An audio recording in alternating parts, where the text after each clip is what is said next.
어린 시절 본 공상 과학 만화처럼 서울에서 부산까지 캡슐에 들어가 순간 이동할 수 있다면 어떤 기분이 들까요? 순간 이동은 아니지만 커피 한 잔 마실 시간에 서울에서 부산까지 도착하는 상상은 조만간 실현될 것 같습니다. 바로 한국 연구진이 개발한 하이퍼루프라는 초고속 진공 큐브 캡슐 열차 때문인데요. 하이퍼루프는 캡슐 모양으로 설계된 열차로서 지름이 약 3.5m인 원통 큐브를 통해 초음속으로 최고 시속 1200km까지 달릴 수 있는 미래의 첨단 교통수단입니다. 열차는 자기장을 이용해 추진력을 얻고 바닥으로 공기를 분사해서 차체를 공중에 띄워 이동하도록 설계됩니다. 철도로 분류되기는 하지만 외형상 레일도 없고 차량 자체도 한량이 전부입니다. 이런 조건들만 보면 열차라기보다는 캡슐 또는 날개 없는 항공기처럼 보이지만 정해진 노선대로만 운행이 가능하기 때문에 초고속 버전 경전철 혹은 자기부상 열차로 분류되는 것입니다. 큐브 안은 진공에 가까운 상태이기 때문에 차륜과 레일 간 마찰과 공기 저항은 거의 없는 수준이라 볼 수 있습니다.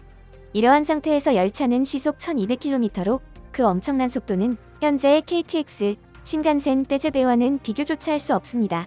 거의 캡슐을 총알처럼 쏘아보내는 것과 같은 느낌이라고 하는데요. 지난 2013년 8월, 일론 머스크는 이 초고속 열차 사업의 가능성과 비전을 제시했습니다. 일론 머스크가 아이디어를 내자 많은 회사가 하이퍼루프의 개발에 뛰어들었습니다.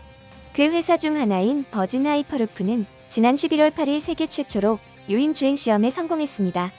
시험용 큐브 자체가 500m 길이밖에 안 됐기 때문에 최고 속도를 시속 172km 이내로 제한하고 실험했는데요. 이 실험은 연구 개발을 시작한 지 7년 만에 첫 유인 시험 주행이었고 결과는 매우 성공적이었습니다. 버진 하이퍼루프는 지금까지 400여 회가 넘는 무인 주행 시험을 했고 그중 최고 기록은 시속 387km였습니다.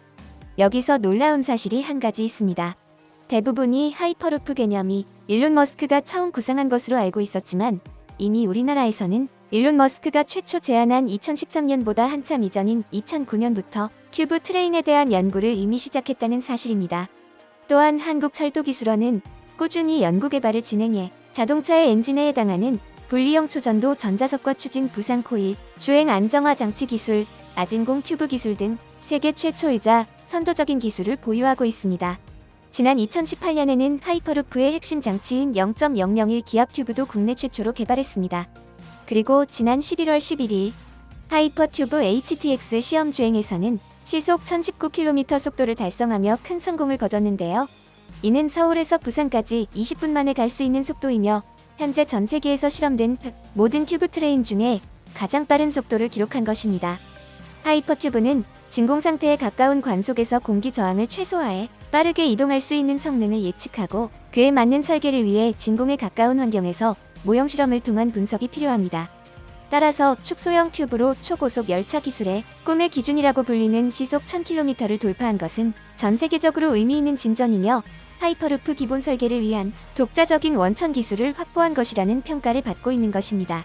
한국에서 최초로 1000km의 벽을 깨자 세계적인 관심이 쏟아지는 가운데 해외 매체들은 이 기록을 집중 보도했습니다. 영국 매체 인디펜던트는 버진 트레인의 유인 주행 시험 성공, 며칠 뒤 한국에서 시속 1000km 하이퍼루프 달성하다라는 제목으로 한국은 2024년 첫 하이퍼루프 운행을 앞두고 있다는 기사를 실었습니다.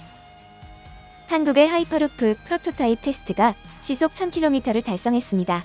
경쟁 회사인 버진에서 이 기술을 이용해 최초 유인 주행 시험을 성공한 지 단 며칠 만의 일입니다.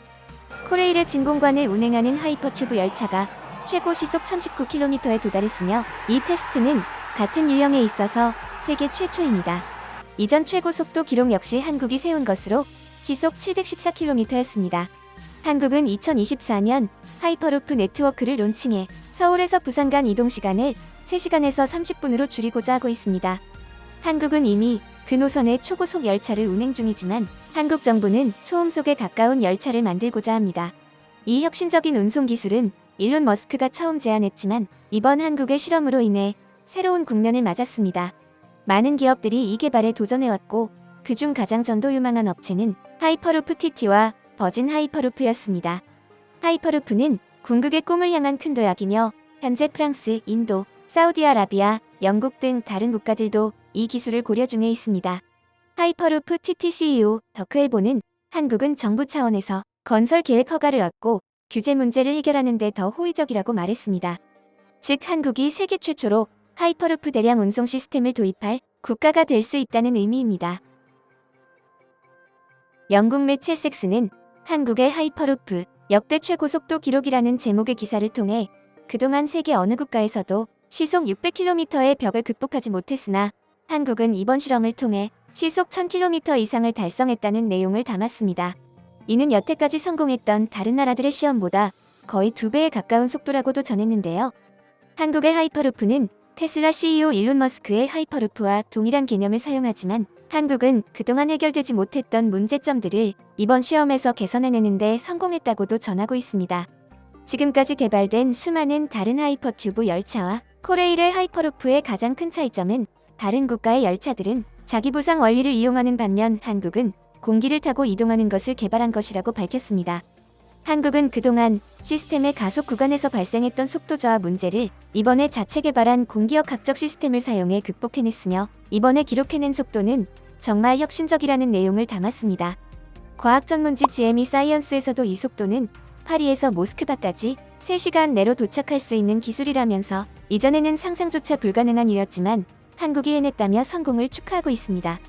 고속열차가 빠르게 달리지 못하는 가장 큰 원인은 공기 저항과 바퀴, 궤도 간의 마찰 저항 2가지 때문인데 하이퍼튜브와 다른 튜브 트레인 모두 기압을 낮춰 진공에 가깝게 만들수록 더 높은 속도를 구현할 수 있는 것입니다.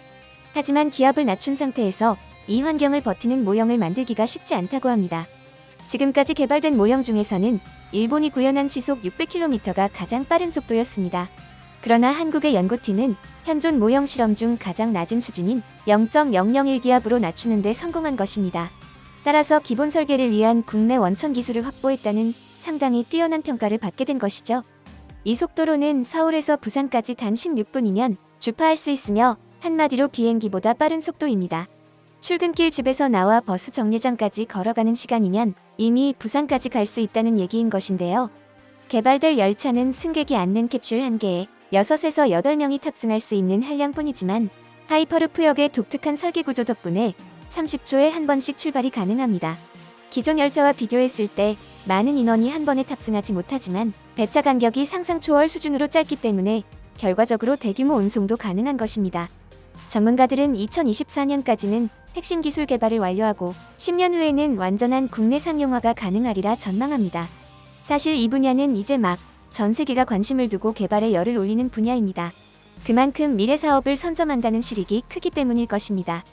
만약 통일이 된다면 서울에서 블라디보스토크까지 1시간이면 도착합니다.